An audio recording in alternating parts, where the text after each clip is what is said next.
And on the 15th of January, I boarded a train from Berlin to Sassnitz. The train would be on the ferry.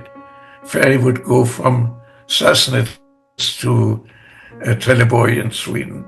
The ferry started moving, and I looked out from the ferry and saw this German coastline slowly disappearing on the horizon. And it was for me a tremendous sense of relief. And not that I left my parents, my family, or the country where I had grown up, but the fact that I was escaping from a country where now it was a crime to be Jewish.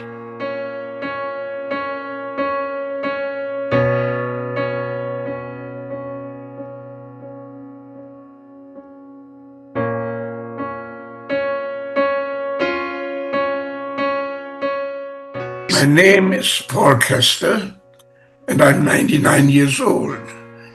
I was born in Wiesbaden in West Germany in 1925.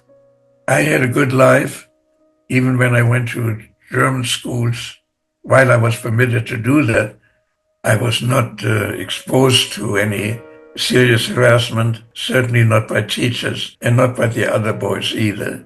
Yes, we had to listen to some certain lectures on racial indoctrination, but mentally or physically in those early years, I was not suffering anyway. That was a happy childhood. For the grown-ups, it was different. In November of 1938, all of a sudden, all Jewish life in Germany was becoming impossible.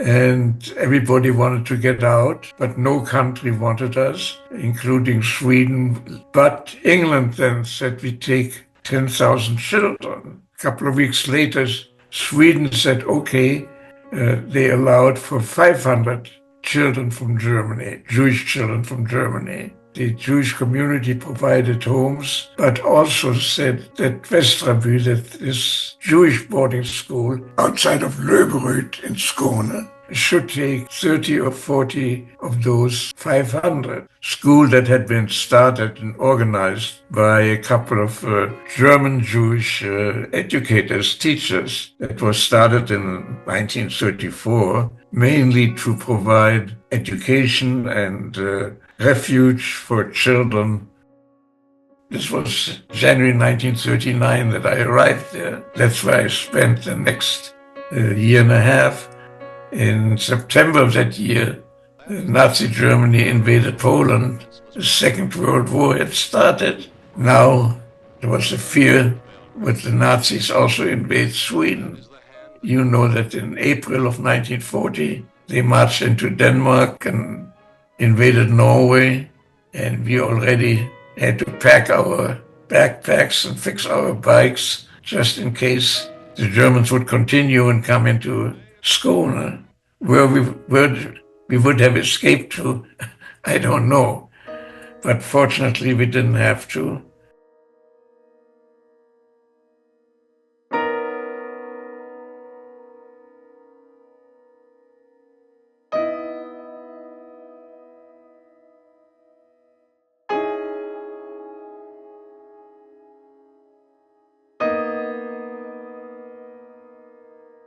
Anti-Semitism or Nazism in Sweden, I had no experience of that.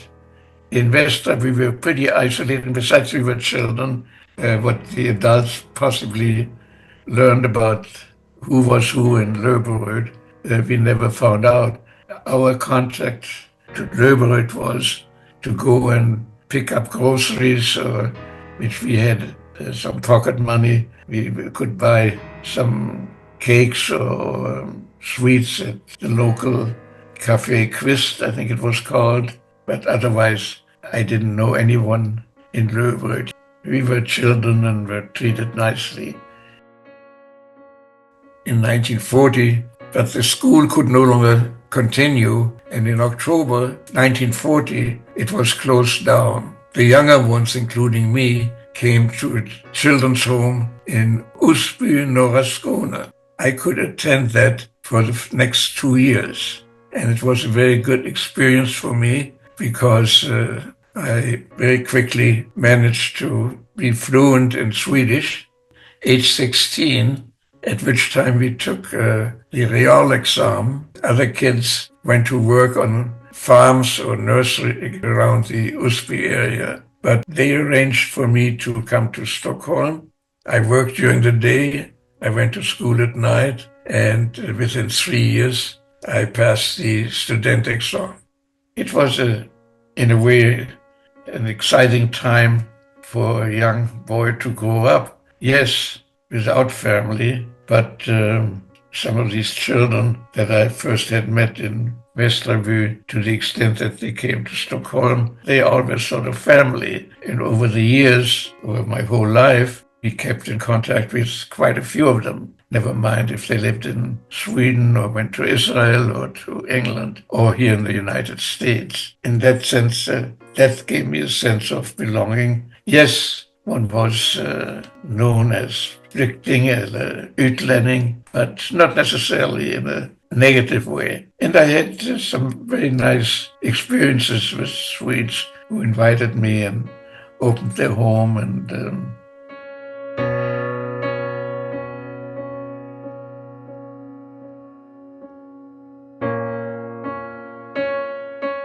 we knew quite well what was happening. I remember in 1942, when the deportations were in full swing, old rabbi in Stockholm, Ehrenpreis, at the occasion of the Jewish New Year, spoke at the synagogue, and he said, Rabbi is supposed to give encouragement for the new year to his congregation. Today there is no hope. He had already learned that day that the ghetto of Lemberg or Lvov, where he at one time had been rabbi, had been emptied and the people all were killed. In the fall of 1942, my parents, who had stayed behind, they couldn't get out, in our home in Wiesbaden, they notified me that now they were forced to leave and would probably be sent to Theresienstadt, which was a ghetto town established by the Nazis in what's now the Czech Republic. And they felt that they feared that our postal connections could no longer be maintained. As far as my parents, they even could send me short letters until early 1943, when they were part of a transport from Theresienstadt and Auschwitz of 2,000 Jews who, upon arrival in Auschwitz, were instantly sent to the gas chambers and murdered.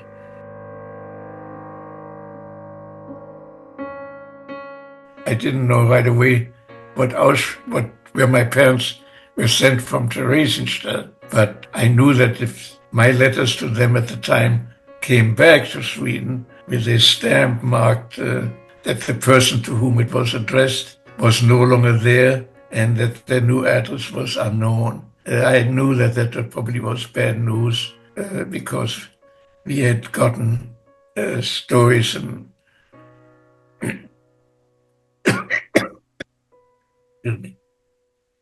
about conditions for the Jews that were sent to Poland, and we did not know yet about the factory-like exterminations that took place, but we knew that living conditions were not, the conditions there were not conducive to easy survival. That we learned in the summer of 1944, when the Soviet Union had liberated the first death camp, Majdanek, And right away in Stockholm's Kungsgatan, they showed a film that the Soviets had taken from Majdanek, described, that showed in detail the organized and methodic killings of Jews. And then I realized that that probably had happened to my family.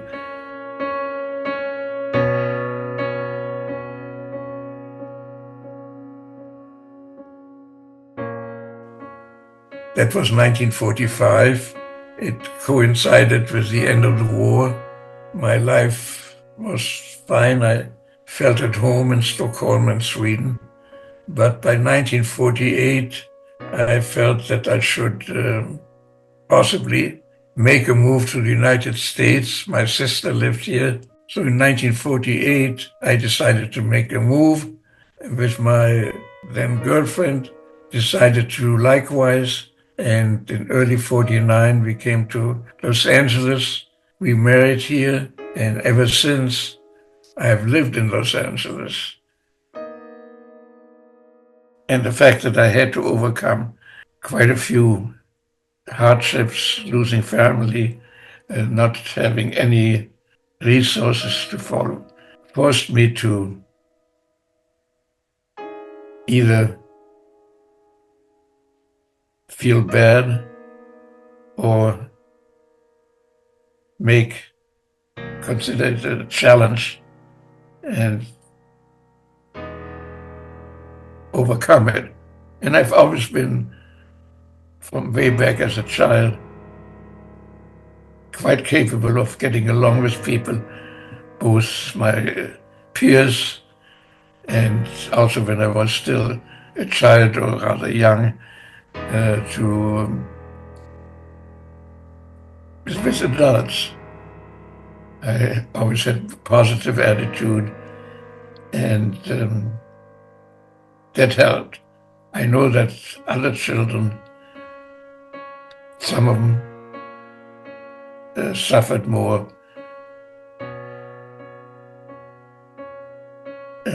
but who had similar experiences.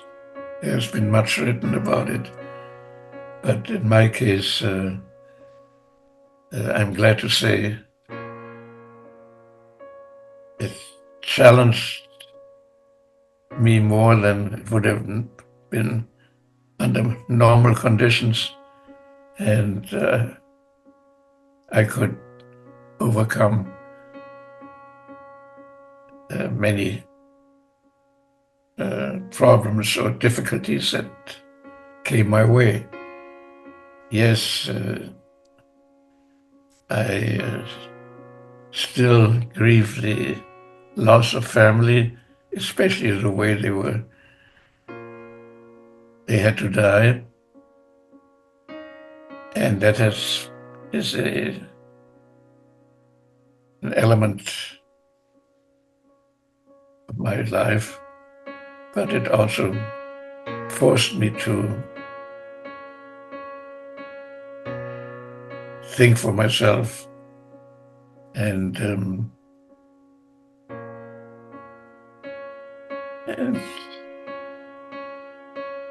I look forward, and then I figured I had to do something positive. And now in my old age, I think back on what happened or what could have been, or but I had no regrets. And I was lucky to be one of less than 15,000 children that were saved thanks to the Kindertransport programs, primarily to England, but in my case, to Sweden. I was not one of the 1.5 million children that were part of the 6 million Jews that did not survive.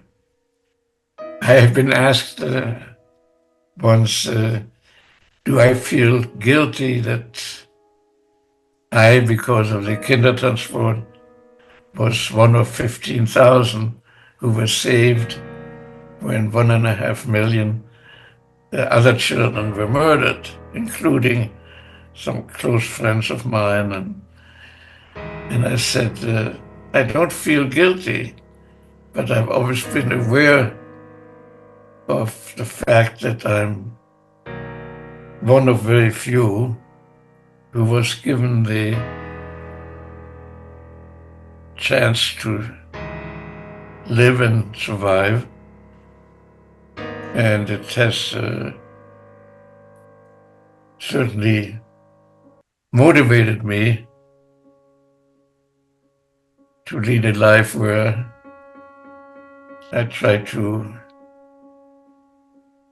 do good, be good, and justify my own good fortune.